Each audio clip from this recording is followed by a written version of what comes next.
એક સમયે કૃષ્ણને રાધાજી એમ કહે છે કે હવે તારી મોરલી બંધ કર, નથી ગમતી આ તારી મોરલી, આ તારી મોરલીના સુર નથી ગમતા. પણ પછી ઈ જ કૃષ્ણ છે એ ગોકુળને મૂકીને જતા રહે ત્યારે શું દ્રશ્ય છે કે ગોકુળનો પ્રાણ કાન ગોકુળને છોડી મથુરાની ગલીયું માં ગયો દંડા તોડી.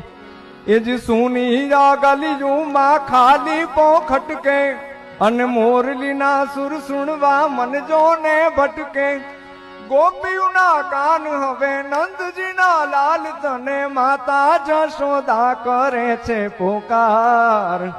અલગારી હે અલગારી દાન કાન ગોકુળિયું ત્યાગી, અલગારી દાન કાન ગોકુળિયું ત્યાગી. પછી વન રાવણ વેણું નથી વાગી કીજે છે એમ રંગભીની રાધા. પછી વન રાવણ વેણું નથી વાગી કીજે છે એમ રંગભીની રાધા.